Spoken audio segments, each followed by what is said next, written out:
Yes, reka mbasuhuze kandi mbifuriza kugira ibihe byiza, mbifuriza kugira impagarike n'ubugingo nshuti bakunze ubujyana n'abana natwe abadugukira mu Rwanda, abari majyepfo, amajyaruguru, uburasirazuba, abarengerazuba ndetse n'umujyi wa Kigali mwese hope ko mukomeje kubwa neza, nizere ko ibintu bikomeje kuba impagarike n'ubugingo. Hanyuma rero mbafitiye amakuru menshi, mbafitiye amakuru yanditswe mu itangazamakuru atandukanye, haba ibyandikira mu Rwanda, haba ibyandikira hanze yarwo, ayo yose ndaje kugira ngo tuyaganireho neza cyane. Ndaza kubwira ko butuvugana abashoferi bagiye kujya bahabwa amanota buri mwaka, maze abonye make bamburwe uruhushya aho ni mu Rwanda. Ndaza kubwira kandi butuvugana mu yandi makuru ngufitiye nuko mu bindi bihugu bitandukanye ndakwiye ko baravuze ati baraduteza kandi bakangiza inkana isura y'ibikorwa byacu. Uno umugore wa Joseph Kabila wayoboze ari president w'igihugu cya Repubulika Demokarasi ya Kongo. Ndakubwira kandi umufana wajombye umukinnyi cyuma amuhora kurata penalty yakatiwe kayo nguko. Nuko bimeze ubwo icyo mbasaba nukanda subscribe kugira ngo amakuru yose mujye mbere mubo agiraho. Neka mbere kuri inkuru ivuga ko abashoferi bagiye kujya bahabwa amanota kuri mwaka ndetse maze babonye make bamburwe uruhushya. Leta y'u Rwanda yatangaje ko igiye kuvugurura igitegeko nyine rigenga ikoreshwa ry'umuhanda ndetse mu gihe kandi hagamijwe guteza imbere umutekano w'umuhanda ndetse no kugabanya impanuka. Ibizakorwa ndetse binyuze mu ikoranabuhanga rigezweho ndetse no gushyiraho uburyo bushya bushingiye ku manota y'imyitwarire ndetse y'abatwara ibinyabiziga. Uyu mushinga kandi w'itegeko wemerewe mu nama y'abaminisitiri yo kuwa 17 Mata 2025 iyobowe na nyakubahwa Perezida Paul Kagame ndetse uteganya ko buri mwaka abashoferi bazajya bahabwa amanota y'imyitwarire ndetse hagendewe ku buryo batwaye mu mihanda ndetse witwaye neza akajya agumana amanota yose ndetse naho ugaragaje imyitwarire mibi ndetse akakatwa amanota yiwe. Mugiye kandi kugeza ubu binyujije ku rubuga rwa X yitwa Twitter yagize ati umuntu uzitwara neza akagumana amanota yose azagumana amanota yose. Haratekerezwa ko azajya nyine agabanyirizwa igiciro cy'ubwishingizi kuko aba bafite ibyago biki nyine byo guteza impanuka. Mugiye kandi ku rundi ruhande abashoferi bazajya bagira amanota make ndetse bashobora ngo kuzajya bamburwa uruhushya rwo gutwara mu gihe runaka ndetse bikaba byanabagiraho ingaruka mu gihe bashaka akazi ko gutwara.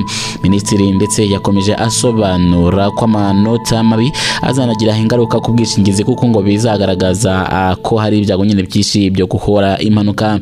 Mugiye kandi hagiye gushyirwaho uburyo nyine buhamye bwo kwigisha abatwara ibinyabiziga. Mugiye kandi kugeza ubu uyu mushinga w'itegeko kandi uteganya ishyirwaho nyine ry'amabwiriza agena ibipimo ngenderwaho ndetse mu gushinga ndetse no kuyobora amashuri yigisha gutwara ibinyabiziga ndetse mu rwego rwo kongera ireme ry'ubumenyi butangwa n'aya amashuri. Biteganyijwe ko ibisobanuro birambuye ndetse kubijyanye n'amanota y'imyitwarire ndetse n'ihazabu bizatangazwa mu iteka rya minisitiri ririmo gutegurwa. Nawe nekeje ku mugore wahoze ari perezida wa Repubulika Demokarasi ya Kongo, nta wundi ni umugore wa Joseph Kabila. Yavuze ati baratuteza kandi bakangiza nkana isura ibikorwa byacu. Ni umugore wa Joseph Kabila wahoze ari perezida w'igihugu cya Repubulika Demokarasi ya Kongo muri minsi utegura ndetse wanateguye kuba ashaka kugaruka mu gihugu cya Repubulika Demokarasi ya Kongo kuba yatanga amahoro n'umutekano muri iki gihugu nkuko byatangajwe n'umujyanama mu itumanaho Marie Olive Rembe Kabila. Umugore wahoze ari wa perezida nyine wahoze ari perezida wa Kongo Joseph Kabila ngo abashinzwe umutekano ndetse ngo babamenyesheje ushinzwe gucunga nyine parike ya Kingakati yabo izwi nka none parike ya de la Verdon la Seliveli Isaka ndetse ryateganyijwe kwa 4 tariki ya 17 Mata 2025. Nakuvuga iyi ni nkuru nigeze kubabwira mu nkuru z'abantu babwira ko hari abantu bari kugenda abakajya gusaka urugo rw'uwahoze ari perezida nyine w'igihugu cya Repubulika Demokarasi ya Kongo. Ubwo no kujya gusaka nyine urugo rwa Joseph Kabila. Nagiye mbabwira amakuru menshi kuri ibyo, nagiye mbabwira rero nibyo yagarutseho nanone. Hanyuma rero ku mugore wa perezida ndetse w'icyubahiro, iki gikorwa cy'inzego z'umutekano ngo cyanduza isura y'ibikorwa zabo. Nigiye kandi kugeza ubu inkuru ikomeza ivuga ko Olive Kabila yavuze ati iri ni itotezwa dukorerwa n'inzego zishinzwe umutekano n'ubutegetsi. Baradutoteza kandi bakangiza nkana isura y'ibikorwa byacu. hanyuma ku wa gatatu rero ku itariki 16 Mata abashinzwe umutekano bari basatse ikindi kigo cy'umuryango wa perezida w'icyubahiro ubu Joseph Kabila ndetse giherereye ku muhanda wa 18 mu gace k'inganda Akaremete ndetse muri Kinshasa nk'uko nyine tubikesha Kivu Morning Post niyo bitangaje nk'uko byatangajwe na Adam Shemisi umujyanama mu by'itumanaho wa Amahirwe Velembe nta kimenyetso kigaragaza nyine icyaha cyagaragaye muri iki gikorwa. Wahoze ari umukuru w'igihugu Joseph Kabila kandi ubu maze umwaka mu buhungiro maze iminsi nyine yamagana ubutegetsi bwamusimbuye ubwo n'ubwa perezida Felix Antoine Tshisekedi Chilombo. Mu gihe kandi kugeza ubu ari ubutegetsi uyu Joseph Kabila wahoze ku butegetsi mu gihugu cya Repubulika Demokarasi ya Kongo ari cyo ashinza kuba abakoba abanyigitugu cyangwa se perezida w'igitugu. Perezida wa Repubulika Demokarasi ya Kongo nyakubahwa perezida Felix Antoine Tshisekedi Chilombo nawe amushinja kugira n'isano ndetse no gufasha umutwe witwaje intwaro wa M23 kurwanya ubutegetsi bwa Kongo. Mu gihe kandi iminsi yashize twabonye inkuru zandikwa kuri uyu mugabo Joseph Kabila yuko ngo ashobora kuba ashaka kugaruka mu gihugu cya Repubulika Demokarasi ya Kongo kugira ngo aze agire ibyo ashyira ku murongo. Ibyo ashyira ku murongo nta bindi ngo harimo gukuraho ubutegetsi bwa nyakubahwa perezida Felix Antoine Tshisekedi Chilombo kubera ko umutegetsi w'igitugu ndetse kandi budahereza agaciro ngo abaturage. Mu gihe kandi kugeza ubu ni hari n'indi nkuru yakomeje kumwandika ejo bundi bivuga ko ngo ashobora kuba yarajoininze M23 gusa kugeza ubu nta official letter turabona wenda ya M23 ikonfirma yuko nyine Joseph Kabila wenda already yabaye maze kujoininga kubera ko turabizi neza ko abantu bose bajoininga igisirikare cya M23 turabona ko M23 batubwira ariko uyu munsi nta kintu M23 ratangaza ku kigendanye no kuba yagira gutya uyu akaba yajoininga M23. Hanyuma rero umufana wajombye umukinnyi w'icyuma amuhora kurata penalty yakatiwe. Urukiko rwa Chief Magistrate ruherereye i Rafia muri Nigeria rwakatiye witwa Bashile Bala igifungo cy'amezi 3 ndetse kuwa kane nyuma yo guhamwa n'icyaha cyo gukubita ndetse no komeretsa umukinnyi Vincent Mitope ukinira Plateau United Football Club. Nkuko ikinyamakuru Daily Post kandi kibitangaza ibi byabereye kuri stade ya Rafia City ndetse mu mpera z'icyumweru gishize nyuma y'umukino nyine wa championnat wahuje na Salawa United ndetse na Plateau United ndetse warangiye ndetse na Salawa itsinze ibitego 3 ku bitego 2. Mu gihe kandi kugeza ubu Bashili Bala usanzwe tugiye mu mujyi wa Rafia kandi akaba umfana wa Salawa United yashyikirijwe inkiko ndetse n'igipolisi cya Nigeria ku byaha 3 kuko bitandetse no komeretsa gukoresha imbaraga zitemewe n'amategeko ndetse no gutera umutekano rusange ikibazo.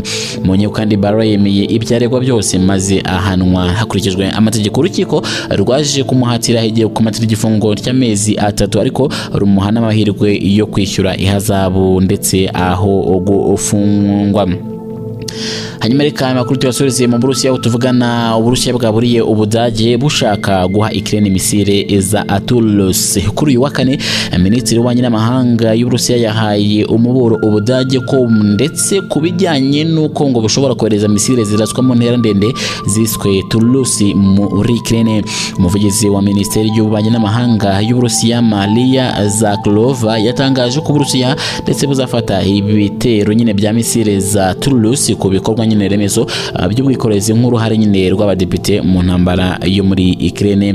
Ngiye kandi kugeza ubu amakuru haratangaza ko umuyobozi mushya w'Ubudage yitwa Friedrich Merz wo mu ishyaka rya gikirisitu riharanira demokarasi ubwo ni CDU mu mpera z'icyumweru gishize yavuze ko yiteguye kugeza misile nyine za Tulus muri Ukraine mu gihe byaba bikozwe nyine ku bufatanye n'abafatanyabikorwa b'Uburayi.